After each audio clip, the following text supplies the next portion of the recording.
साध संगत जी, प्रेम से कहना धन निरंकार जी। एक नई साखी के साथ स्वागत है आप सभी का आपके ही अपने चैनल पर। आज की साखी का विषय है संत स्वभाव। तो चलिए सुनते हैं आज की ये साखी। साध संगत जी, पुरानी बात है, मथुरा में एक संत रहते थे। उनके बहुत से शिष्य थे। उन्हीं में से एक थे सेठ जगत राम। सेठ जगत राम का लंबा चौड़ा कारोबार था और वो कारोबार के सिलसिले में दूर दूर की यात्राएं किया करते थे। एक बार सेठ जी अपने कारोबार के सिलसिले में कन्नौज गए। कन्नौज अपने खुशबूदार इत्रों के लिए प्रसिद्ध है। सेठ जी ने इत्र की एक महंगी शीशी संत को भेंट करने के लिए खरीद ली। सेठ जगत राम कुछ दिनों के बाद काम खत्म होने पर वापस मथुरा लौटे। अगले दिन वो संत की कुटिया पर उनसे मिलने गए। साध संगत जी, संत उस समय कुटिया में नहीं थे। जब सेठ जी ने उनके बारे में पूछा तो जवाब मिला कि संत जी यमुना किनारे गए हैं स्नान ध्यान के लिए।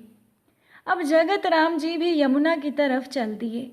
वहां जाकर उन्होंने देखा कि संत जी घुटने भर पानी में खड़े हुए यमुना नदी में कुछ देख रहे हैं और मुस्कुरा रहे हैं। तेज चाल के साथ सेठ जी संत के नज़दीक पहुँचे। उन्हें प्रणाम करके बोले, मैं आपके लिए कन्नौज से इत्र की शीशी लाया हूँ। संत ने कहा, लाओ दो। सेठ जगत राम ने इत्र की शीशी संत के हाथ में दे दी। संत ने तुरंत ही वो शीशी खोली और सारा इत्र यमुना जी में डाल दिया और फिर संत जी मुस्कुराने लगे। अब सेठ जी ये सारा दृश्य देखकर उदास हो गए। उन्होंने सोचा, मैं इतना महंगा इत्र लाया था, संत जी ने एक बार भी इत्र इस्तेमाल नहीं किया, सूंघा भी नहीं और पूरा इत्र यमुना जी में डाल दिया। सेठ जी ने कुछ भी नहीं कहा और उदास मन से वो अपने घर पर वापस लौट आए। कुछ दिनों के बाद जब सेठ जी की उदासी थोड़ी कम हुई तो वो संत की कुटिया में उनके दर्शनों के लिए गए। संत जी कुटिया में अकेले आंखें मूंदे बैठे थे और भजन गुनगुना रहे थे। जब संत को आहट हुई तो उन्होंने सेठ जी को द्वार पर देखा।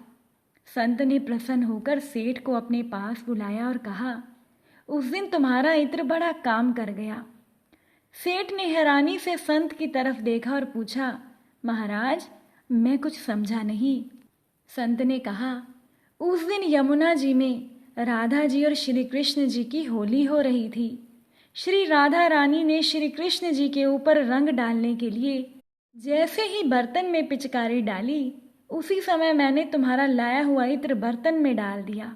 सारा इत्र पिचकारी से रंग के साथ श्री कृष्ण जी के शरीर पर चला गया और भगवान कृष्ण इत्र की महक से महकने लगे। तुम्हारे लाए इत्र ने भगवान श्री कृष्ण जी और राधा रानी की होली में एक नया रंग भर दिया। तुम्हारी वजह से मुझे भी भगवान श्री कृष्ण और राधा रानी की कृपा प्राप्त हुई। अब सेठ जगत राम आंखें फाड़े संत को देखते रहे, क्योंकि सेठ जी की समझ में कुछ भी नहीं आ रहा था। संत ने सेठ की आंखों में जब अविश्वास की झलक देखी तो संत जी बोले, शायद तुम्हें मेरी कही हुई बात पर विश्वास नहीं हो रहा। जाओ, मथुरा के सभी श्री कृष्ण और राधा रानी जी के मंदिरों के दर्शन करके आओ, फिर मुझे कुछ कहना। सेठ जगत राम मथुरा में स्थित सभी श्री कृष्ण राधा रानी के मंदिरों में गए। उन्हीं सभी मंदिरों में श्री राधा रानी और श्री कृष्ण जी की मूर्ति से अपने इत्र की महक आती हुई प्रतीत हुई। सेठ जगत राम जी का इत्र श्री कृष्ण जी और राधा रानी ने स्वीकार कर लिया था। वो संत की कुटिया में वापस लौटे और संत जी के चरणों में गिर गए। सेठ की आंखों से आंसुओं की धारा बह निकली और संत जी की आंखें भी प्रभु श्री कृष्ण जी की याद में गीली हो गई।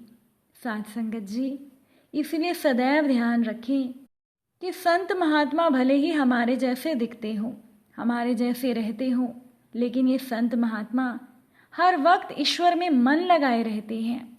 और हम जैसों के लिए तो ये तभी संभव होगा जब हमारी भक्ति बढ़ेगी, हमारा सेवा सिमरन और सत्संग बढ़ेगा।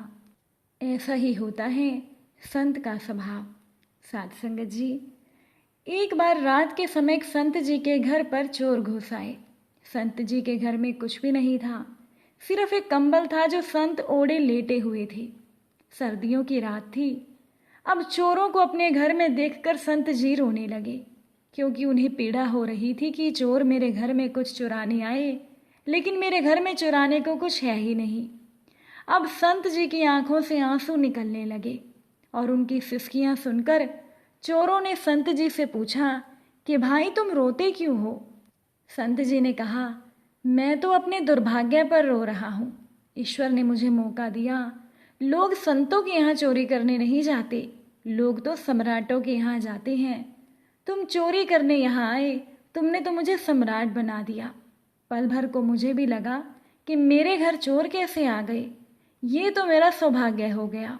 मैंने खुद को बहुत रोका कि मेरी आवाज़ से तुम्हारे काम में बाधा ना पड़े, लेकिन मैं खुद को रोक नहीं पाया। मेरी सिसकियाँ निकल गई, क्योंकि मेरे घर में तो कुछ है ही नहीं। तुम अगर मुझे बताकर आते तो मैं कुछ इंतज़ाम करके रखता। दोबारा जब मेरे घर पर आओगे तो मुझे सूचना देकर आना। मैं गरीब आदमी हूँ, अगर 2-4 दिन का समय होता तो कुछ मांग तांग कर मैं इकट्ठा कर लेता। अभी तो मेरे पास केवल ये कंबल है, तुम ये ले जाओ। और हाँ देखो, मुझे इनकार मत करना। इनकार करोगे तो मेरे दिल को बहुत चोट पहुँचेगी।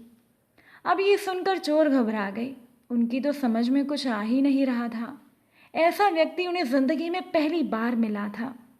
पहली बार चोर की आंखों में शर्म आ गई और पहली बार वो चोर किसी के सामने नतमस्तक हुए थे।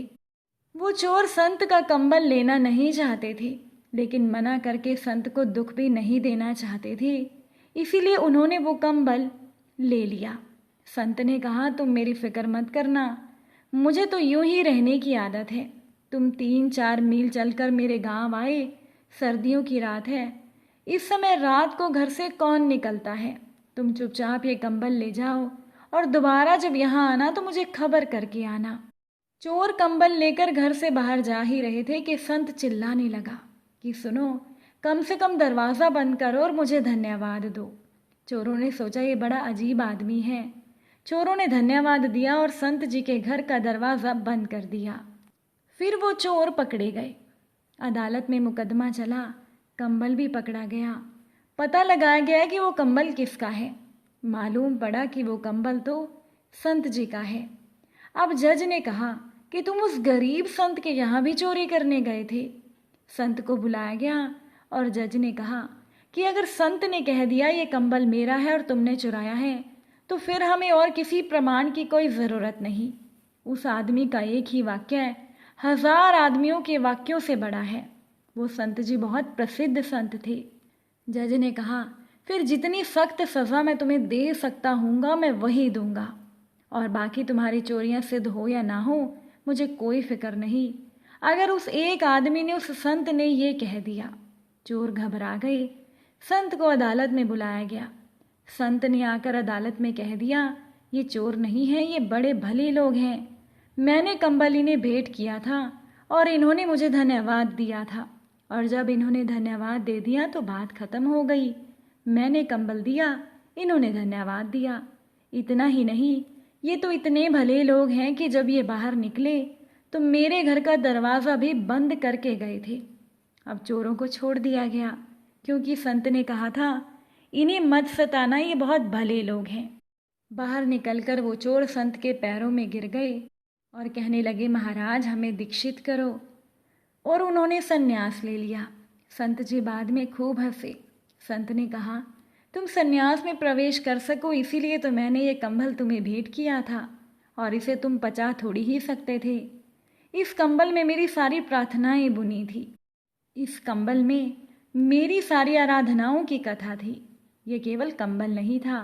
जैसे कबीर जी कहते हैं, झीनी झीनी बीनी रे चदरिया, ऐसे उस संत ने कहा कि प्रार्थनाओं से बुना था मैंने इस कंबल को। इसी को ओढ़ कर ध्यान किया था। इसमें मेरी समाधि का रंग था, गंध थी।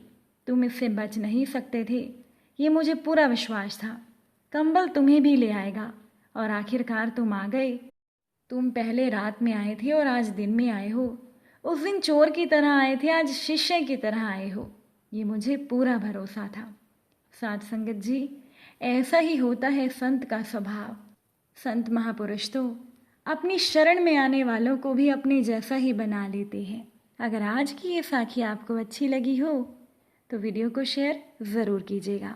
आप सभी से फिर मुलाकात होगी नई साखी और नए विचारों के साथ। साध संगत जी प्यार से कहना, धन निरंकार।